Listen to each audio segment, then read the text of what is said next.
I will just be brief because Barnett, I know, would like to address you.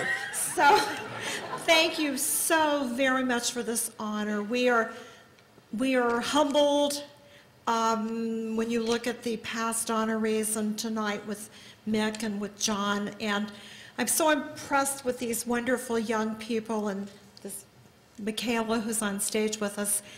The work that has been done by you, the 1,000 volunteers, it's incredible, and I applaud you and the work that you're doing for Junior Achievement. It's just incredible and makes such a difference. Anyway, thank you, and we have lots of continued work to do because we care deeply about this community that has been so good to us. So we will keep working as long as we can. So thank you.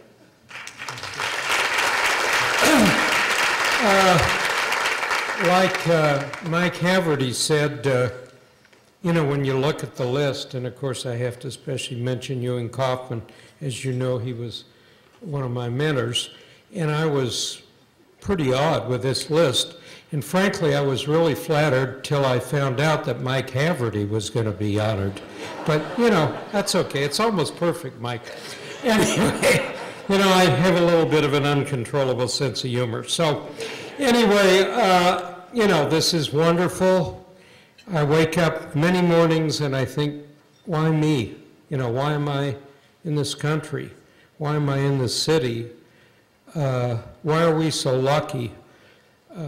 Why aren't we starving somewhere, maybe with AIDS and so many sad things going on? So, you know, we're so fortunate in this city, and frankly, you know, I do always say that I'm not generous. Tim said we were generous. I don't agree. I feel it's selfishness because we get so much more. And I know you volunteers, 1,000, that's a staggering number of volunteers. And of course, I love what you're doing. As you know, we're working with entrepreneurs. So I think you're working with the future entrepreneurs. So obviously, we love what you're doing. It's terribly important. And as you know, also, business has gotten a black eye. And these folks are learning that that's not all business. One of my favorite Bartlett's quotations, all generalizations are wrong, including this one. So, you know, they find out that it pays to be honest.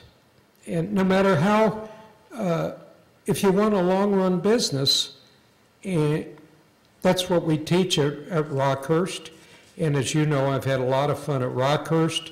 I want to really thank the people from Rockhurst here, University Academy, the hemp organization, and all of you.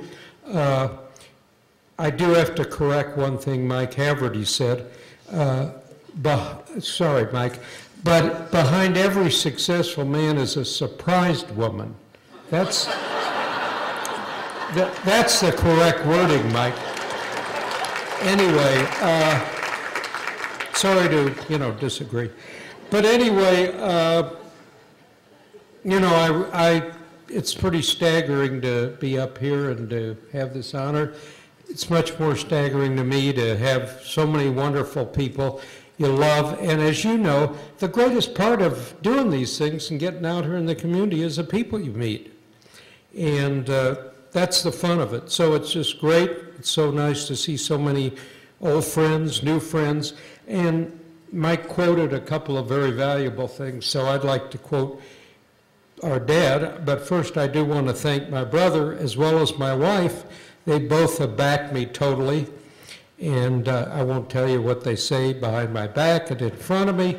So, you know, you don't have to be that smart to be successful. A little common sense, a couple of basic rules. Don't agree, Charlie. And, you know, really, it was very simple. I think we make it way too complicated. Anyway, I want to quote my dad on a couple of things, just share them with you. One was, it's the first chapter of my book. If you don't own one, please go out and buy one. It's my only visible source of income now, so I really would appreciate it.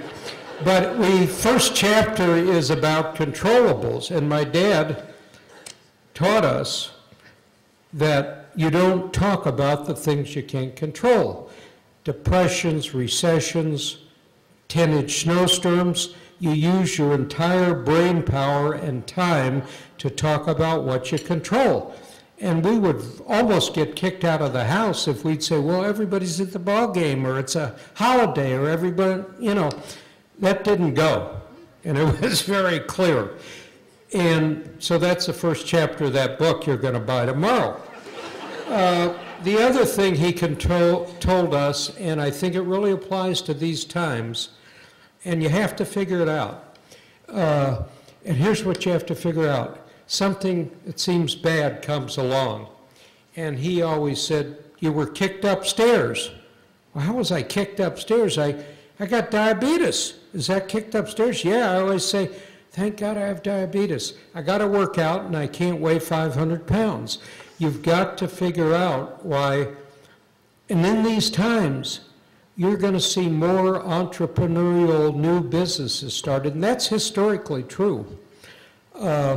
In this country, you're going to see so many startups, and you're going to see successes that would never have happened without tough times. Would I have wished for them? No, because a lot of people are being hurt. But we got to look at the positive side. And that's also where junior achievement comes in. So I can't thank you enough for what you're doing. I think it's terribly important, because what you're doing has geometric progression. It's not just the young people that you're teaching about business. It's the people they're teaching, and they're telling about it. So you cannot measure. It really has no end what you're doing. So I salute junior achievement. I salute you volunteers, and I salute the young people who are making all these accomplishments. Thank you.